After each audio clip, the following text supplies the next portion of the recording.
In the late 17th century, a Spanish poet named Vicente Espinel added a fifth string to the four-course guitar that was circulating around the Iberian Peninsula. Shortly after, a music enthusiast by the name of Juan Carlos Amat wrote the first treatise on this new instrument, allowing for greater distribution of the instrument across Europe. This book allowed local musicians to learn the instrument, and before long, it spread across mainland Europe. Let's continue the journey. This is Redbeard Luthery.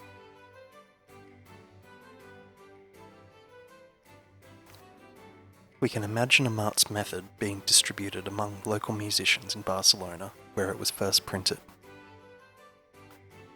It would have been practiced in the homes of musicians before merging with chamber ensembles, where it would have been performed mostly in the homes of the city's upper class, at parties, or other gatherings.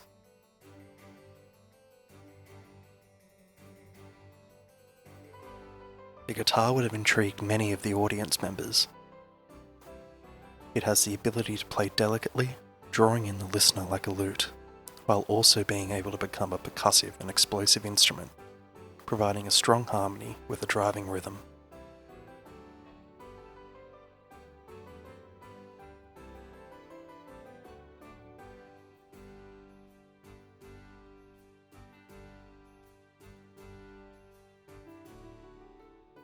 The instrument provided inimitable colours and textures to an ensemble, while also developing a strong solo repertoire.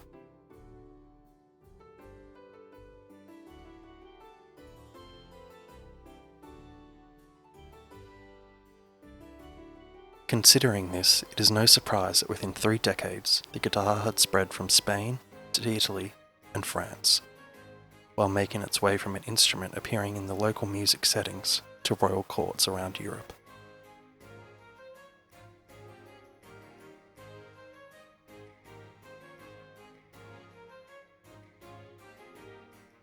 The guitar travelled next to Italy, where about a decade after the publication of Amat's method, a musician named Girolamo Montesardo published his own method for the guitar, using the alphabet to designate the major and minor chords, rather than numbers, like Amat. This was the basis of the Italian system of notation for the instrument.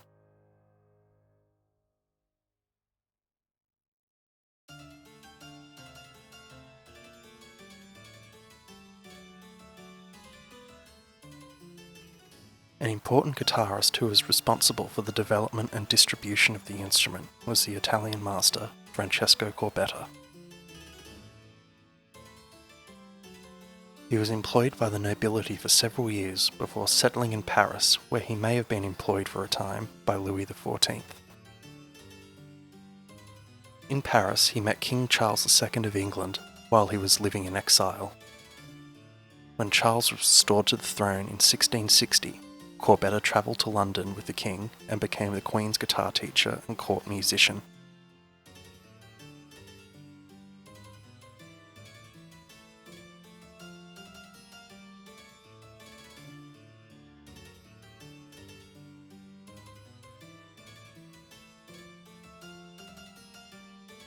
Throughout his travels and various appointments, Corbetta influenced guitarists such as Robert de Vise, who went on to also be the guitar master for Louis XIV and XV, and compose an extensive repertoire for the instrument.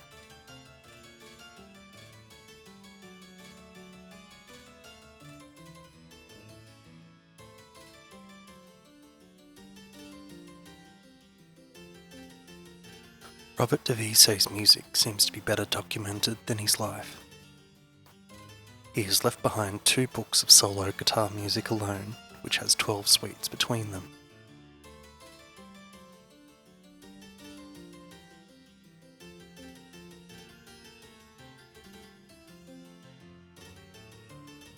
He may have been introduced to the guitar by his mentor Corbetta, but it is clear through his royal appointments at the French court that he was considered a master of the instrument, whose music likely promoted the instrument throughout France and possibly the rest of Europe.